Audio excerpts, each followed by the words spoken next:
Good afternoon. Thank you so much for joining us today for the first webinar in our Unlock Emotional Healing with Springer Publishing's EMDR webinars. My name is Lee Montville, and I'm the Director of Special Sales and Business Development at Springer Publishing.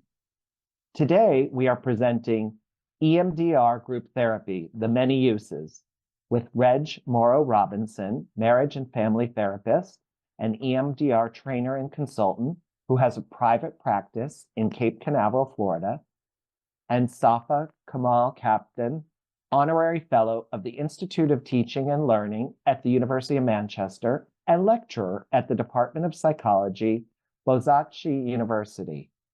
Both Reg and Safa are authors of the recently published EMDR Group Therapy, Emerging Principles and Protocols to Treat Trauma and Beyond.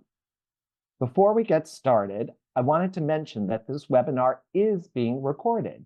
And if you miss any portion of the presentation, you can find the video on springerpub.com/videos 5 to 7 business days post-event.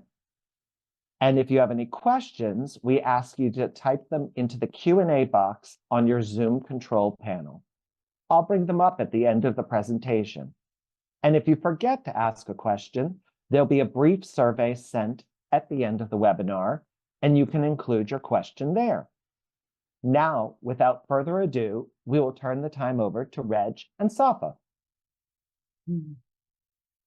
Hello there, I'm Regina Morrow Robinson, and we're going to talk about creative ways to use EMDR and how to deliver it, how to demonstrate some of the ways you can stack the protocols, blending of some additional programs and psychoeducational things, and we're going to share some case examples with you today. I'd like to invite you to imagine what's possible with EMDR. This is a picture of SpaceX Falcon Heavy rocket shortly after liftoff from Cape Canaveral, Florida. As you might know, SpaceX Starlink system immensely expanded internet access around the world through innovative out-of-the-box thinking. Now, many more people have access to internet, even in war-impacted and low-resourced communities. The majority of this rocket's retrieved and reused, building a sustainable, expanding program. Just imagine what is possible with EMDR group therapy programs. I invite you to be curious about your own practice. Group EMDR can be utilized in all sorts of groups, from couples, families, large groups following community disaster issues. Let's review one case example now to open your mind to the possibilities. A mother reached out to me following the realization that her family wasn't sleeping, increased anxiety, some growing physical complaints. She found herself hypervigilant, and she noticed that her husband was feeling fragile and as if he'd let the family down. This all happened after a medical crisis when all the family was home one evening.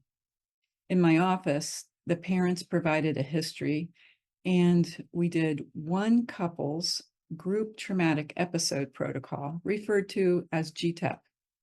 A week later, I met with the family in their home around their kitchen table for a whole family session of GTEP. During each GTEP session, family members shared good things out loud, fostering connection and resiliency. Each processed their own disturbing material silently using the GTEP worksheet. In GTEP and other protocols, there's no sharing out loud of disturbing material, meaning there's no cross-contamination of disturbance. At the end of this experience, each person's adaptive information processing system had been activated to help them continue to digest. I could see how each person was doing, and that helped me assess what they needed moving forward. Now, Safa is going to help us understand the increased need for care. Thank you, Reg, and thank you everyone for joining us today. Reg just shared us a case example, and we're going to share more of these examples later today. But let's start with the question, why group EMDR? Why not just EMDR? Let's think about the urgent need to step up our game, especially given the challenges that we are going through. There's obviously COVID-19, but there are also other global challenges such as natural disasters or human-made disaster or climate-related disasters, something we ignore highly. Over the past 30 years, we have seen a significant increase in such events, with more than 20 million people already have been forced to flee their homes or countries. And unfortunately, we know that this is just the beginning. Also, the recent data, recent articles, they show us that more than 14% of global deaths annually can be attributed to mental health difficulties or mental health disorders. We know dealing with the emotional fallout from these kind of difficulties on individuals and communities, they just underscore the necessity for comprehensive strategies for mental health support and wider scale-up interventions. And there's also refugees or displaced groups like refugees and asylum seekers. Last year, for the first time in the history, the displaced people, the number of displaced groups, they have just exceeded 100 million people around the world. They have been just forced to flee their homes or their home countries, with half of them being under the age of 18. And if we can move on to the next slide, please, Reg. This is just tip of the iceberg, as I said, because as a result of such difficulties, the demand for mental health services is on the rise globally. And it is creating a significant gap between the need for support and the available resources, unfortunately. So in this regard, WHO is publishing a World Health Atlas, which plays a crucial role in providing us with the most up-to-date information on the existing mental health services worldwide. And as you can see, this is just showing us the regional disparities.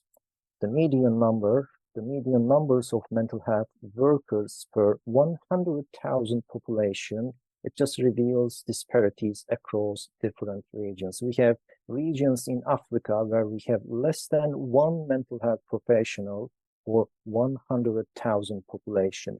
We are a bit lucky in Europe, as you see, we have nearly 50 mental health professionals, where the median number globally sits at the 9 mental health professionals for 100,000 population.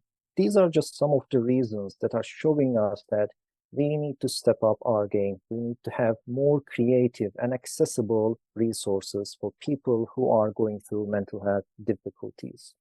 So in light of such recent disasters and the increased need for immediate mental health support, we are here today introducing a potential promising solution, group EMDR therapy. With a surge in demand and a shortage of mental health professionals all around the world, we believe this approach has a potential to address some of the challenges we are currently facing. Group EMDR, it can step in as a response to urgent situation, and it can provide a scalable or an effective way to support a larger number of individuals simultaneously. And we know from our own experiences and from our colleagues, within a typical group EMDR therapy, participants with guidance from their group leader, they can tackle a range of issues from addiction to anxiety, from domestic violence to sexual violence. And you can work with a number of individuals or various demographics, like caregivers, like parents, like students, like teachers, like first responders, or military personnel. But the question remains, does this approach work, or what is the cross-cultural evidence behind group EMDR therapy? In the upcoming pages, hopefully, Reg will show us the comprehensive overview of the existing group EMDR protocols. And for your information, many of the existing protocols, they have been already translated into at least 20 languages. But the current page, on the other hand, it just includes a mapping of published articles in English, showing the studies conducted in different settings and in different countries. As I said, it's just the English studies published in English or peer-reviewed articles, but researchers from different corners of the world, as we know, have contributed significantly with more than 100 studies published on group EMDR already. And as you see, these studies, they are coming from low-income countries, middle-income countries, high-income countries, different cultures, different gender backgrounds, different age groups, different difficulties. This is basically just showing us the feasibility, acceptability, or accessibility of group EMDR protocols in different contexts, in different cultural settings. So why group EMDR? What are the other advantages? Yes, we have already touched on some of these advantages. We have already touched on some of these benefits. Yes, by addressing the needs of multiple individuals at the same time in the same room, group EMDR, it is optimizing resources. It is making a highly useful approach in settings with low resources particularly. But the advantages of group EMDR therapy, it goes beyond cost or time benefits. For example, the integration of built-in screening process, it just enhances the sessions, as we know from our personal experiences. They are so easy to learn. Anyone can learn group EMDR protocols. And as I said, Reg will show us those protocols in a moment, which is making a bit more accessible to a broader range of practitioners. Another great element, which I like it very much, is that participants in a typical group EMDR session, they are not forced to verbalize their experiences, because we know it's a hard thing when you are with other people in the same room. And this is highly minimizing avoidance, stigma, or shame. And it is highly encouraging people to engage with you, to engage with the material they are trying to process. Something, as I said, I know from my personal experiences with refugees and asylum seekers in the UK. It is really enabling participants to internally process their hard experiences while remaining connected with others on a healing journey. And we have further advantages for your attention. I'm just going to mention some of them. Being part of EMDR group therapy is, as I said, more than just helping yourself. It's about helping others too. When you are in the group, you're not just working on your own healing. You are also contributing to everyone else's well-being. And when you are in a group EMDR setting, you realize that it's like you are creating a positive vibe that bounces back and makes you feel good too. And this can be basically called vicarious resiliency against vicarious trauma. And every time you do this, it means that you get stronger, you get more resilient by seeing how others in the group are healing, and the group becomes a supportive and like an uplifting place for everyone. And another feature I like the most, and a question we receive all the time, how do you do BLS? How do you conduct BLS? Well, you do the BLS as the client, and this is called self-bilateral stimulation. It's like a power that helps you feel more in control during therapy. And as I said, I was working with refugees and asylum seekers, and this was highly evident when I was working with them. Because for the first time in a long time, they felt like, okay, I am in control of my body. I am in control of my life. I am doing my own healing. No one is imposing or forcing me anything. I am in charge of my life. And this is my favorite feature, basically. Another great thing, we're going to share some examples with you later, and you will see how flexible group EMDR is. You can play with the dimensions of group EMDR protocols. You can play with them so that they serve your purposes, and which makes it a good fit for a wide range of difficulties. And another feature, some group EMDR stuff, they can be done by people who are not EMDR therapists.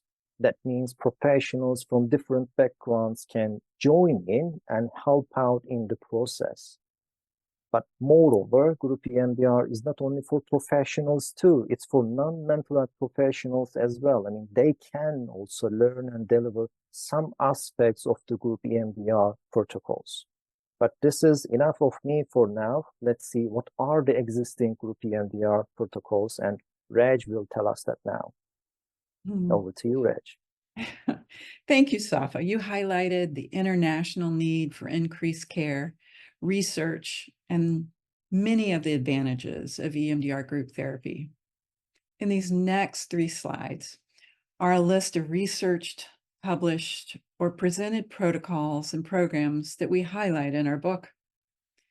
I'm going to provide you the full title, the acronym, the year developed, who developed it, and the country where it came from. This list is actually rapidly evolving. Most were specifically developed for critical incidents like disasters and the need for humanitarian aid. Today, as Safa has highlighted, they're being applied in a far wider range of applications. I'd like to draw your attention to the integrative treatment protocol by Dr. Nacho Herrero and his wife, Lucina. This was the first developed EMDR group protocol in 1998. And also, I'd like you to notice Group Traumatic Episode Protocol by Alon Shapiro in 2013, among some of them on this page. Here, note acute stress syndrome stabilization procedure developed by Dr. Nacho Herrero and Susanna Erbibe in 2015. These 3 I've just mentioned are probably the most well-known and the most researched. The year 2022, we experienced COVID-19, the war in Ukraine, and as a result, immense rapid innovation in EMDR group therapy. And all of these protocols were organized and developed in that year. So now, which protocol and why? How do you pick? Well, we think about 3 primary variables. Thinking about a stepped care approach, which I'm going to go through in a moment, level of training that the leader needs, and the level of pathogenic memory activation. Let's take a deeper look at each of these. Step care is a process of organizing the flow of treatment approaches in somebody's overall course of care. It's utilized both in medicine and mental health care. There is screening throughout to determine the best fit and progress of care. It's a continuous process. Most often, the lower levels of care are actually sufficient to help facilitate a patient's own natural healing process.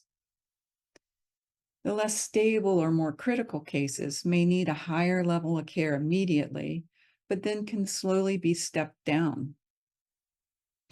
Care can be provided to a physical or psychological injury, and when it is provided early, results in a smoother healing process. We know the value of cleaning out a wound from debris or infection, which helps facilitate healing. Well, what about from a mental health perspective? If we can help facilitate calming the body and the mind efficiently and effectively, that fosters connection with others, improved self-care. It leads to a shorter time living with mental distress, injury, and consequently, less time in care. Research is showing the longer we wait, the longer care takes, the more resources are required for care. We know that it reduces and even can prevent the worsening of symptoms. Now direct your attention to the top continuum, the amount served, or the number of people who can be served with each step. To the left is the greatest amount who can be served, and to the right is the least amount served. Now slide down to the bottom and notice that continuum, the amount of resources, which means how much does it cost to receive it or provide it? How much training is required to provide that service? How much time does it take to provide the service? And what's the ratio of providers to those being served? To the left is the least amount of resources. It's actually the opposite of the top. To the right is the greatest amount of resources.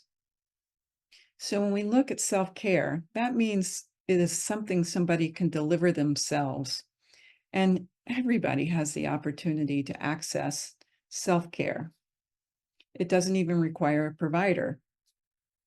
Low intensity means it's in a group setting provided by a supervised non-EMDR trained caregiver. They've been taught the protocol and they're supervised by a more advanced EMDR provider. Medium intensity is also a group, and that is provided by an EMDR trained therapist. On the far right is high intensity, and this means it's one-to-one care, one EMDR trained therapist to one participant. So you know that's the highest amount of resources and the least amount served. The triphasic approach of trauma treatment is built into EMDR group therapy. Some of the group protocols are designed specifically for stabilization only, while others are designed for more stabilization and deeper trauma processing, and it varies depending on the design of the protocol. The more trauma engagement, the more training and experience the group leader needs. EMDR and other forms of psychotherapy models identify that memories can continue to carry disturbance, such as negative thoughts about self or the world, disturbing emotions, disturbing body sensation, and they get activated or triggered in today's time. The past is present, so to speak. We refer to these unprocessed memories as pathogenic memories, and they easily are triggered in the present, bringing the past forward. The second variable to consider when selecting a protocol is how much training does the leader require to deliver this particular protocol? At the top of this slide, we're considering the level of complexity of the participant. On the left is low complexity. There's not a lot of complications in this participant. On the right is a greater level of not only the participant, but the situation that is being responded to. You'll notice the 4 elements exercise created in 2007 by Alon Shapiro is free and available to all on YouTube, and it's self-delivered, no resources. The non-specialized can be delivered by non-mental health therapists in part because there's no trauma activation, but it does utilize the benefits of bilateral stimulation. The third column contains protocols currently being taught to non-EMDR trained therapists. While there is mild trauma activation, it's very small, very contained, more focused on engaging the adaptive information processing system and calming the nervous system. It's extremely helpful in a wide range of circumstances. The right column includes protocols that have a greater level of trauma activation built into them. It's recommended that fully trained EMDR therapists administer these protocols. The third variable to consider when choosing the best fit for the level of pathogenic memory is how much activation are we going to invite the participants to go through with this particular protocol. On the left side are EMDR protocols that do not activate the trauma at all, but instead focus on stabilization. To the right, far right, is one-to-one EMDR therapy delivered by a therapist with one client at a time, and it is the most complex cases. So we've reviewed 3 variables in selecting protocols. Now let's consider some of the ways we can combine them with other things and build a sustainable, effective EMDR-based group program. For a moment, imagine your kitchen. Bring to mind your refrigerator, your pantry, your spice cabinet. It's just full of ingredients. So let's talk about which ingredients you want to select to make a meal or to make a great EMDR group program. You can combine various ingredients to make similar or different recipes. The simplest dish consists of one protocol delivered once with a closure and a plan for the next step if needed. A more medium complex dish might include screening, some education related to the target population and the situation, multiple sessions of EMDR, and closure, plus a plan for follow-up if it's needed. But the most complex dish will include incorporating additional protocols, maybe some DBT, seeking safety, social anxiety, grief work, divorce recovery, depending on the nature of who you're working with. Multiple EMDR group protocols over several sessions, closure, and the next step if needed. The order of these ingredients can be modified. Now, Safa is going to share with you a very interesting programs he did with forcefully displaced parents. Thank you, Reg. Okay, so this is one of my PhD studies. Let's say your target group, it comes with complex or comprehensive needs that cannot be addressed just by a single intervention or a single group EMDR protocol. Can you integrate 2 different programs? Yes, and this is what we did. This is what you see on this page. So in this study, we were working with parent refugees and asylum seekers with young children in the UK. And what we knew from our previous qualitative studies that parent refugees and asylum seekers, they had complex needs that require holistic approaches. It's not enough to address their traumatic experiences, or it's not enough to provide them with a parenting component that may inform them on the development of their children. So to do so, we decided to overcome this challenge, we decided to use LTP, which is a parenting intervention, and group EMDR like a treatment package. But we were not sure about the order of the sessions. Should it be like EMDR then LTP or LTP then EMDR? So we did conduct further qualitative studies because choosing whether to start with EMDR or the parenting component was a decision that involved a careful consideration. So based on our previous qualitative studies and based on our findings, we decided to go with LTP sessions first to allow our participants time to establish trust with us and with the other members of the group. Because mental health, as we all know, it's highly stigmatized concept. It's a scary concept, and it was a scary concept for our target group. So beginning with a warmer, beginning with a more inviting approach like parenting was a better choice for us because we did not want to put off our participants by starting trauma. That was a bit of scary for all of us. But as I said, you have all the flexibility you need. This could change, based on the needs of your target group, based on the available human resources you have. It could be EMDR, then LTP, or like 3 sessions of LTP, then EMDR followed by the remaining 4 sessions of LTP. It's up to you. Whatever that suits you, whatever that serves you the best and your client group, you have the flexibility. But we have further example to show you today. So Reg?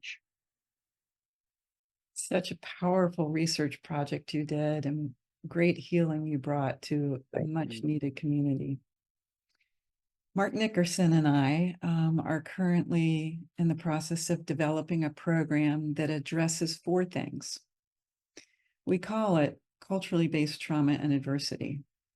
The first thing we address is recognizing and strengthening one's own resources related to their cultural or social identity. The next step is we reprocess trauma or adversity related to their cultural or social identity. The third step is to recognize a personally held bias or prejudice and process that. Process the contributing memories that have built and sustained that prejudice or bias. And we end with focusing on the future, leaning into a group that you might want to be more socially responsive with. This is done in 2-hour increments. It's a combination of some psychoeducation, group resource enhancement protocol, and group traumatic episode protocol. We deliver it virtually. In fact, we're getting ready to provide an experience in Australia in March. Safa, tell us about waitlists. Okay, so this is another example for your attention, everyone. So this program, this time, it is designed for women who find themselves waiting for domestic violence-related therapy. Recognizing that individuals on the waitlist may not have immediate access to one-to-one therapists, this program aims to address their needs comprehensively. This is why it has 2 parts. So the first part of the program, it's a comprehensive 5-session part that is covering essential aspects such as safety planning, trauma or understanding the effects of trauma, and developing general coping skills. This is 5 sessions, but it could be 3 sessions as the participants become more and more familiar with it. The second aspect, on the other hand, is built on the foundational sessions, these ones, and introduces another EMDR protocol, EMDR IGTP protocol, which is tailored to the unique needs of survivors. Initially, this is 3 sessions, but as I said, you have the flexibility. As the groups repeat, this could be extended to like 6 sessions to ensure there is a promising or there is an effective healing process taking place. And this program, it's a complete package. It's not just about sessions. It's about creating a space for healing, creating a space for resilience for those who have experienced domestic violence. This is why it's being done in person, in office, to create a secure and supportive environment for the victims of domestic abuse, with some referrals or additional resources are in the place. And I think we have another example for your attention today, which is sexual assault program. We do. There are 2 outlined on this sheet, but I want to draw your attention to the SVS, sexual victims, and that was developed in New Zealand. There's an entire chapter in our book that describes this in great detail. So I'm going to switch your focus to this program in a university counseling center, which was outpatient. The therapist who led this program screened each person 1-to-1 to make sure they were a good fit and ready for a group setting. The structure was they met weekly for 90 minutes for a whole semester. The protocol itself was IGTP OTS, Integrative Group Treatment Protocol for ongoing traumatic stress. It also included 30 minutes that was both a combination of education on some of the very things that Safa just mentioned for the domestic violence program. Trauma education, window of tolerance, self-soothing skills, bonding, how to handle themselves in today's time when they feel they may be at risk for more violence. They then wrapped up the group after 10 weeks. While the group was going on, some of the group members were only attending group. Others were doing both individual work and group work. When the 10 weeks were over, some of them were ready to stop therapy altogether, and some needed to continue in individual therapy. And some were even eager to join the next round of group in the next semester. This was also done in person. COVID hadn't happened yet, so they didn't think about taking this virtual. We've been talking about several different ways of creating an EMDR group program. This is the SpaceX Falcon Heavy returning to port during sunrise in Cape Canaveral. SpaceX built this repeatable program. We want to invite you and help facilitate your efforts to build your own repeatable EMDR group program to impact far more people for the positive. You can expand your one-to-one therapy so much further and share the benefit maybe of even working with a team so you're not working in isolation. Let's all work together to reduce the national and worldwide epidemic of loneliness. So here are some ways to get further training if you'd like to learn more. There are different organizations here who offer group therapy training, as well as our book. And I'd like you to think about questions you might have for us now. Thank you, Reg and Safa, so much for an amazing presentation. We do have some questions, so I'm going to start off with the first question we got was regarding, Joanne asked, I have done a GTEP with medical providers in a hospital setting and community advocates who respond to homicides. How do you handle when a participant may have difficulty focusing on one incident and may be flooded by other trauma events during the group process and the need to keep the group going?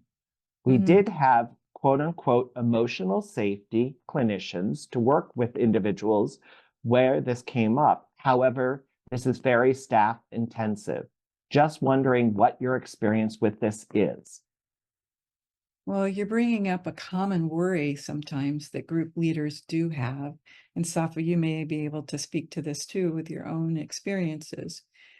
But we tend to have a ratio of one leader to a group of about 8 for in-person, maybe 12 for in-person. And as the group grows larger, we have additional staff who may, just like you highlighted in the question, need to go support that person. Sometimes it's simple as moving near that person, or if you're working virtually, meeting with them in a breakout room for a few minutes to help them settle and downregulate and refocus. They may not even be aware that they have the choice to take the additional memories coming up and set them aside and focus just on one at the present time. So coaching them through that one-to-one is a possibility.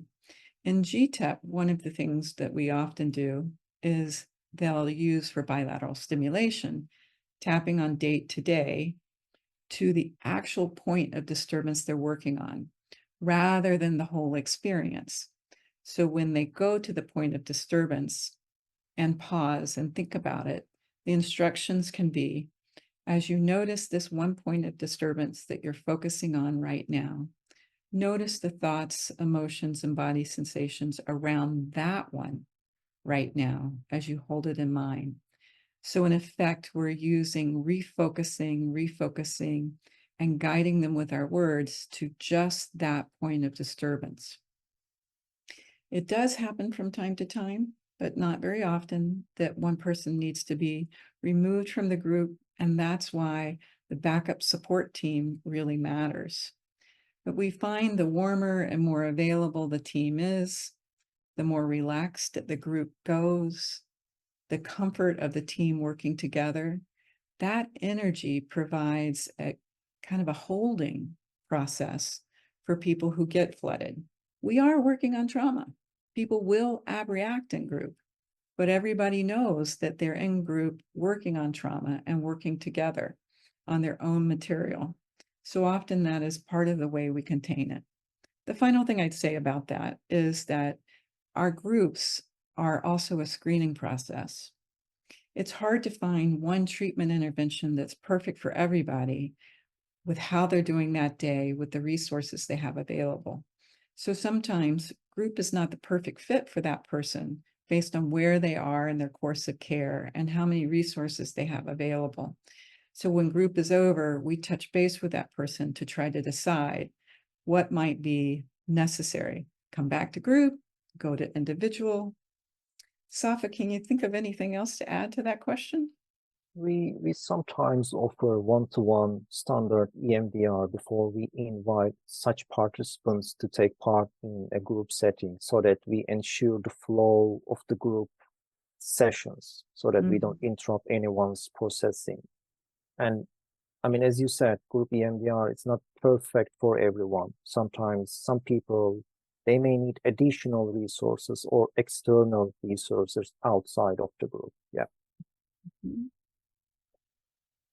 Wonderful. The next question was a quick question for you, Safa. One of the attendees said, I think Safa is saying NTP, N as in Nancy, T as in Thomas, P as in Peter. What does Okay. that acronym stand for?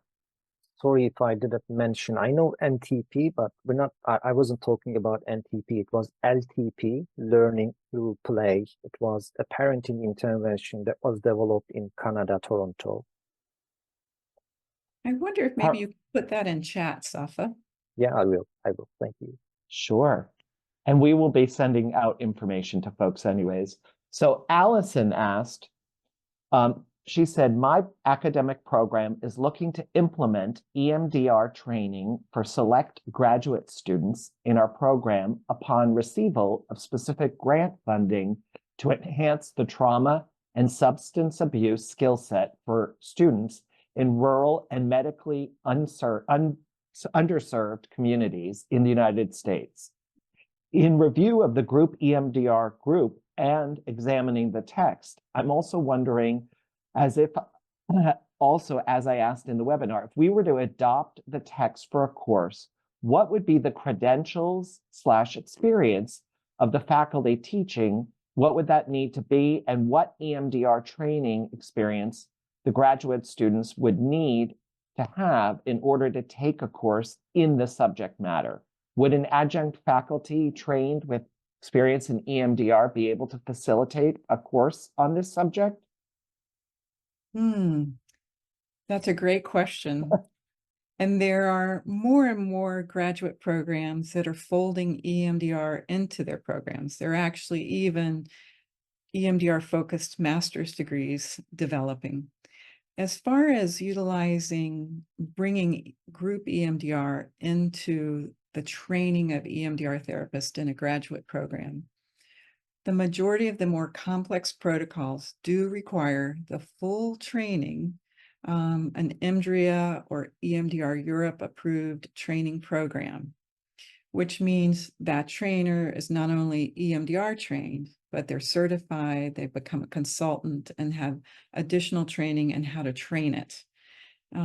So it can be time intensive to reach the credential level to not only train EMDR, but then to take the advanced training in the group protocols.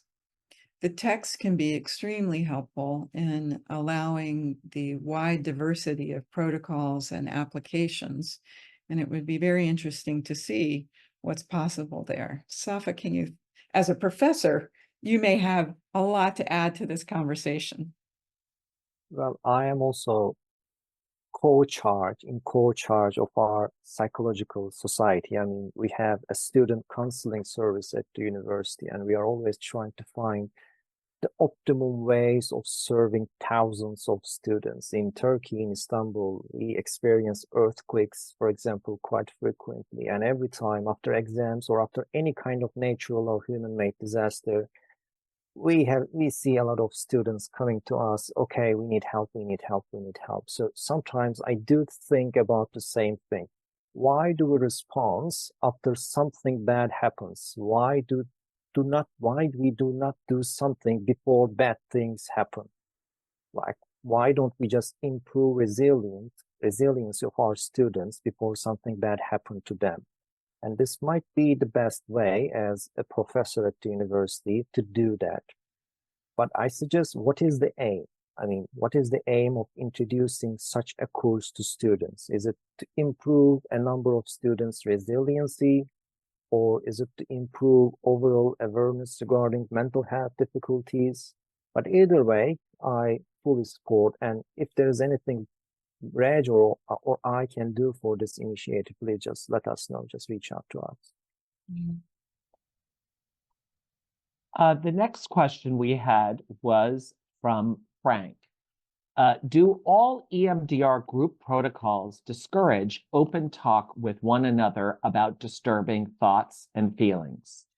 No, there's actually a wonderful two amazing clinicians who do something that's more akin to EMDR psychotherapy. And in those groups, there is open sharing of disturbance through each of the phases. So the phase 3, when we assess a target, is talked about out loud. Phase 4, processing between sets, is talked about out loud. And so it's phase 5 and 6 and body scan. And there's so many diverse ways to do EMDR group psychotherapy. One of the key hallmarks, though, that's really important in EMDR group psychotherapy is a very cautious, thoughtful screening for best fit for this particular group, because there is more sharing of disturbance and a greater likelihood of triggering one another. You want to know that group members can support each other, listen effectively to each other, offer feedback in a way that is warm, compassionate, and welcoming, not judgmental. Safa, do you have anything to add to that? And sometimes we have group members that, I mean, they are processing different traumatic experiences. Some members of the group are processing like car accident, other one is processing something else. Sometimes their experiences are so relevant or irrelevant. I don't want to use the word here. So sometimes, yes, it's not, we always encourage sharing positive things like resources, for example, so that there is a contamination of good things.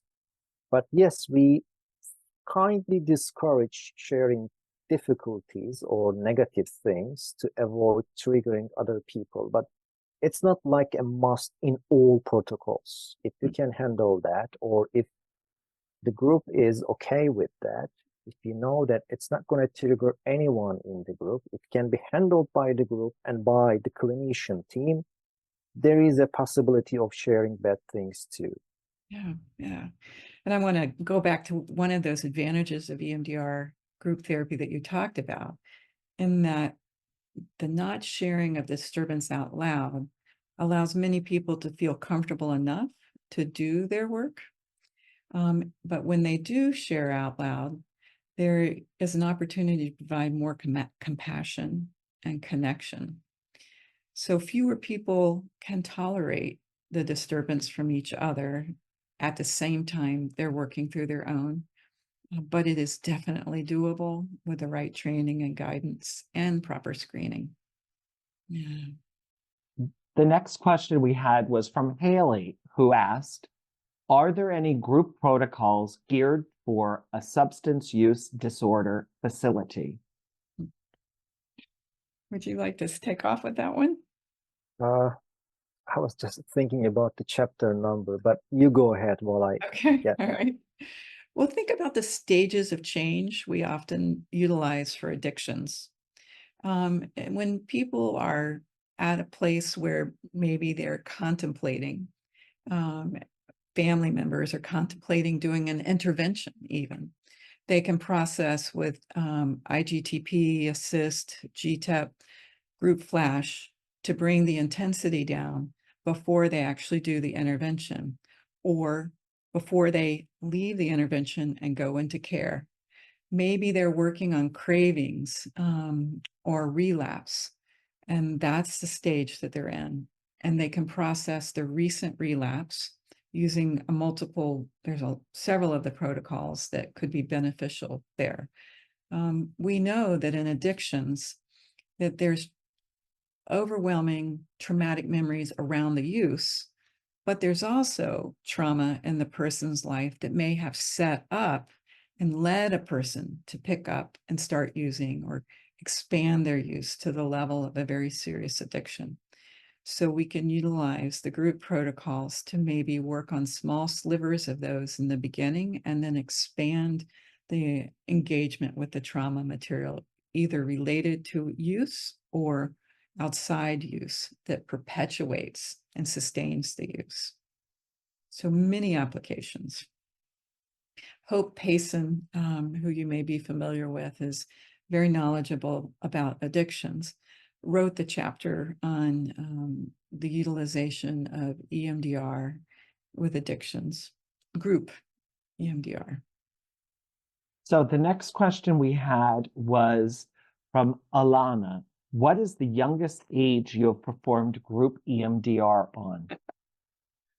Oh, well, when I discovered group EMDR, I was no longer working with children, but I have done really young child work.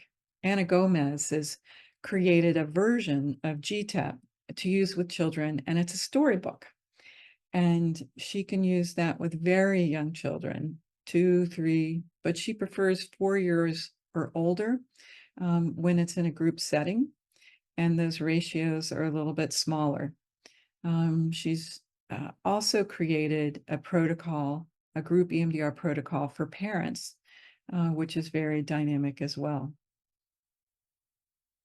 And Anna is what? Oh, sorry. Go ahead, Safa. Really. So no, we both work with adults, but we have chapters in the book, one by Ana Gomez and one by Umran from Turkey, and they work with children like 4 years old, 5 years old. So it is possible. Oh yeah, yeah. Even IGTP and assist are done with children. Yeah. I was just going to add that Ana Gomez's book, EMDR Therapy and Adjunct Approaches with Children, is also published by Springer Publishing. So if people have questions about that, they certainly can reach out to us. So the next question we had was from another Haley who said, I love that Safa suggested improving resiliency so that people are better prepared when these events occur. I have mentioned this in discussions in class regarding military personnel prior to them experiencing combat. Would you think group EMDR would be effective in military settings as well? I know the military struggles to maintain mental health professionals, so maybe this could be an effective way to combat the shortages, but also to treat these individuals. Yeah. I always remember E.C. Hurley, so I'll leave that to you, Reg. Oh, EC has written a wonderful book on applying EMDR to military, active duty, and retired, but he also spoke to the application of GTEP with the military. There's also some studies with IGTP and assist with the military, and I believe you're going to find group flash and group immediate stabilization procedure being applied with the military. As we know, different military groups around the world have different cultures. So it's working our way through the culture in order to get EMDR group therapy available. It's happening, but not near as quickly as we would all hope for. It's also being utilized. There's a chapter focused on first responders, and that is a very unique group protocol where they do history taking and stabilization, resource building, all in group. Then they move to one-to-one therapy for individual work, and then come back to the group to talk about what came from it and the resources that came, and to support each other. This is done in a 4-day intensive program, and it's a wonderful program called ERAP, developed by Robbie Adler Tapia. It has a great potential for being utilized in military, and she finds a lot of former military who are now first responders and emergency responders in her group. So active duty military, we want it out there. We're looking for ways to get it more and more accepted. Perfect. And just also a note, and I'll put this in the chat, we published the E.C. Hurley EMDR military book, so I'll put that in the chat as well. Cheryl asked the following. I am EMDR trained. Is there another basic training before you learn these diverse protocols? Is the culturally diverse trauma training available now? Is there one for incarcerated or newly released? Oof. The culturally based trauma adversity is about to be delivered in Australia, but it's our next round in the United States is not yet planned. We're still in the process of refining it and figuring out how far we can push the envelope on this group. Working with incarcerated and newly released is actually one of the areas that culturally based trauma, it's on our wish list for where we'd like to take this. Other group protocols, IGTP is beginning to explore this area, as well as GTEP too. So if you're interested and you get the training and you would like help building that group, please reach out to us. Excellent. I love the innovative thinking. Yes. And all the people that have asked questions. So let's see. We're almost at our hour. So actually, Reg and Safa, if you can move to the next. Oh, there's one more question. Okay. And we can leave the screen up. But David has asked, can you speak to the reasoning behind the eye movement incorporated in the treatment? What does the element provide in the process? That's been the big question that's been asked since Francine Shapiro actually developed the first version of EMDR. We have 6 different theories about the mechanism behind the eye movements. And more recently, if you're familiar with Dr. Andrew Huberman, he noted that the 3 back layers of the eye are the same cell as what's inside the cranial vault. It taxes working memory. It's a calming mechanism. It brings both sides of the brain's hemispheres together, crossing the middle part of the brain back and forth.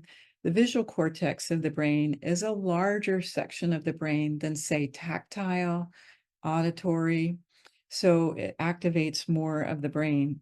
We know through some of the research that eye movements actually have a bit more robust experience than tactile or audio.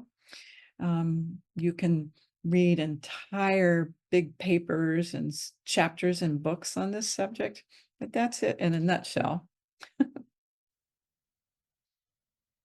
Perfect. So that's it for the questions for now, because we're almost at the end. So I just want to thank everyone for spending time with us today. And thank you again to Reg and Safa for such an amazing presentation. As Reg and Safa will see all your wonderful comments in the chat and in the Q&A. We really appreciate all you taking the time to join us. If you're interested in purchasing Reg and Safa's book, EMDR Group Therapy, Emerging Principles and Protocols to Treat Trauma and Beyond, you can receive a 25% discount using the code webinar24 at the checkout on springerpub.com. And if you're interested in bulk purchases, then please let me know, Lee Montville. I'll be in touch with you after the webinar, and we will be in touch also with you regarding the recorded session. The recorded session will be available on springerpub.com within 5 to 7 business days. Thank you again, Reg and Safa, and we want to wish everyone a great afternoon, and we look forward to you joining us in the future for our Springer Publishing webinars, especially the EMDR series. Thanks again and have a wonderful afternoon. Take care. Thank you, everyone.